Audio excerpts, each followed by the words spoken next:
Hello, hello, hello. My name is Huddy, and welcome, family, to Masquerade Monday. It's finally here. Season 4 of LA by Night has landed, and it was everything that I wanted and more. Before I begin this recap review, let me get a few things out of the way. Firstly, this season is a bit different than other seasons, and honestly, I'm all for it. It's all pre-taped, and no, that doesn't bother me. I don't feel like it changes the game in any significant way. Next, and this is just speculation, this season seems to be constructed differently, at least narratively. The coterie doesn't meet at Club Maharani at the start of every night, and it's refreshing. I'm all for it. But we'll have to see how the season goes, won't we?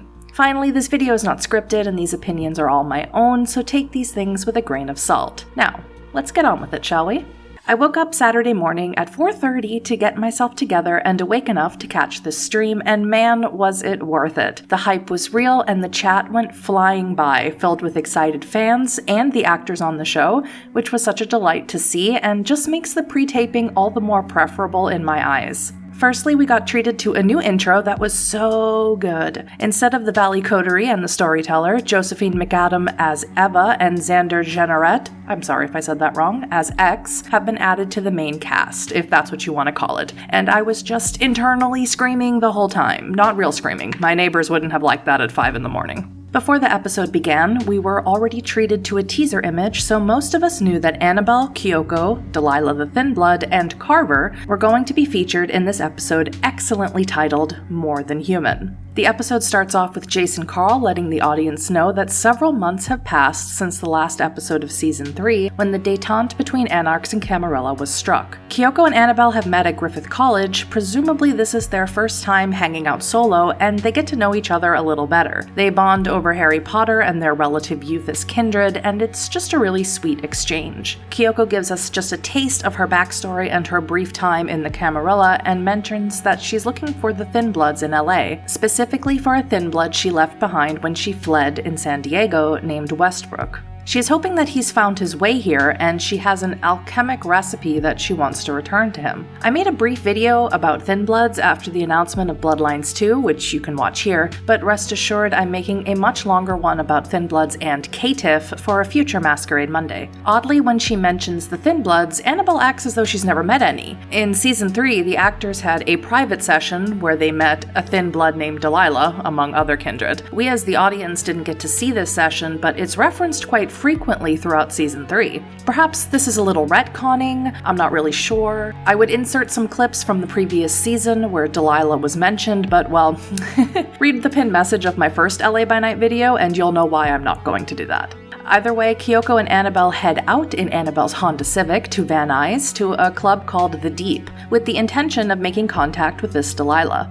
Annabelle is immediately flooded by fans of Baby B, which was hilarious to hear again, confirming that she'll never live that one down, and even gives Kyoko her own celebrity name, Special K. Delightful. Eventually, the two make it onto the list and are ushered to meet with Miss D, Delilah the Thin Blood herself. And unsurprisingly, the three of them seem to get along quite well, bonding once again over Harry Potter. I can only imagine Jasper's reaction if he had overheard this conversation. Delilah divulges to Annabelle and Kyoko that she can walk in the sun, and that she did yoga on the beach that morning. This visibly upsets Annabelle, who laments that she'll never see another sunrise.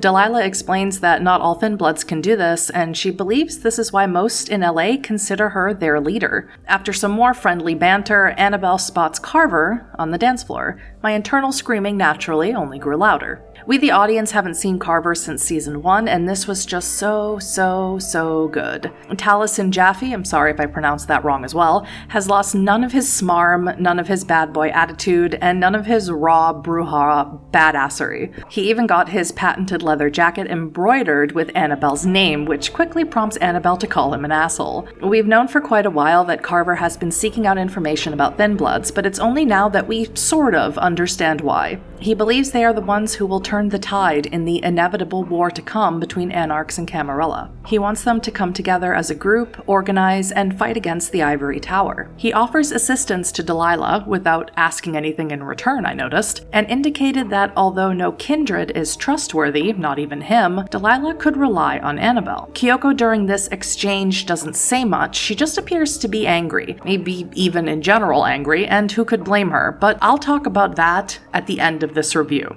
Kyoko sparks her blue flames while Carver is around, barely able to control it as her emotions run wild.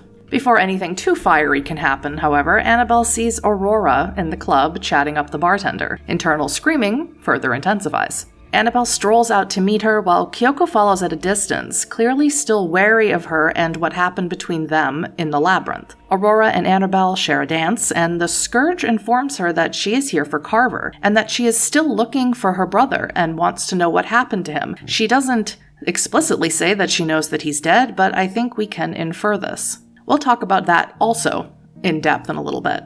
Annabelle is able to tactfully dodge Aurora's questions until the Scourge brings up the fact that she knows secrets about Jasper. While this is going on, Carver and Delilah head to her office and have a private chat where Carver divulges that some believe there is a cure for Thin Bloods. He doesn't specify what he means by a cure, but he does bring up the act of diablerie to Delilah, indicating that a Thin Blood could become a full-fledged kindred by taking the essence of another. Delilah wavers and claims she can't lead an army, that she can't fight. Carver proves her wrong by purposefully provoking her, and Delilah really does step up, cutting his face pretty good with both a bottle and a knife. Carver is manhandled out of the club, where he causes a brawl to break out. Aurora excuses herself to wait outside until the commotion is over, but Annabelle and Delilah step up and activate Daunt to clear away the crowd. This says to me that Delilah's sire was most likely a Ventru. Carver beats a hasty retreat, but not before telling Kyoko that if she lets anything bad happen to Annabelle, he will kill her. Kyoko responds with a fiery punch to his precious leather jacket that damages it pretty badly. So many Fs in the chat at that moment.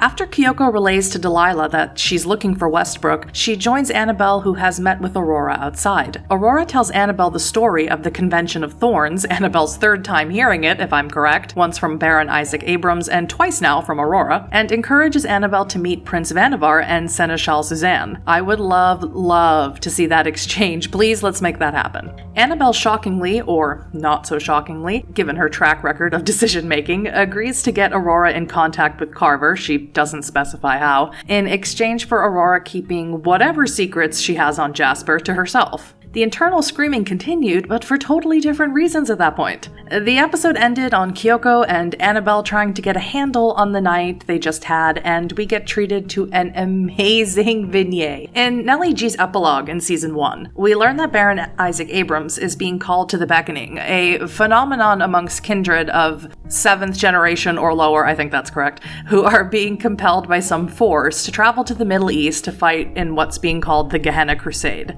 And now he can no longer ignore it, and he comes to Nellie G and Baron Victor Temple to give them the news that Nellie is the new, or at the very least, de facto Baron of Hollywood. Victor is clearly salty, but me? I'm on Team Baron Griffith. This is so good, it's too good. I can't wait to see how this molds the story from here on out. And that is where the overview ends and the opinions begin. Honestly, I enjoyed the episode. It was nice easing back into the story. We got a new setting, a new face, a familiar face, I think the family desperately wanted to see again, and we were also reminded of Aurora and the threat that she and all the Camarilla pose to our little group of anarchs here in the valley. Unfortunately, I was hoping to learn more about what happened to Kyoko. When Aurora showed up, I was sure we were going to get something, but she was just menacing as per her MO. If you don't recall, Kyoko went into torpor in the labyrinth, and when she awoke, she had blue in her hair, blue eyes, and her palms of flame now produce blue fire. It's clearly something Strauss did to her, and I'm desperate to know exactly what. Also, Carver brought up a point when he was having a conversation with Kyoko, Annabelle, and Delilah, a point that I've been making for a while,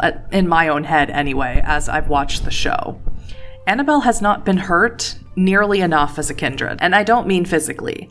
She needs to learn loss, experience frenzy, something that will bring the reality and the gravity of the world of darkness she lives in now into clear view. I was hoping for a bit of a change in her after what happened to the Valkyries in Season 3, but she seems to not have allowed that burden to change her over much. I really hope she doesn't give up Carver to Aurora, or at the very least that Carver is smart enough not to fall for it.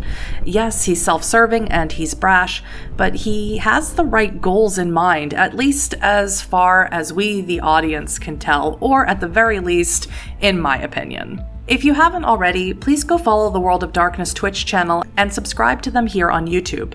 If you can, sub to their channel on Twitch and support their sponsors Backblaze and Level Up Dice. If you enjoyed this video, consider subscribing to me as well for more Vampire the Masquerade content every Masquerade Monday, and let me know in the comments your thoughts on this opening to Season 4 of LA by Night. A special shout out to my first $5 patron, Skeleton King, and as always, I'll see you in the next one. Bye bye!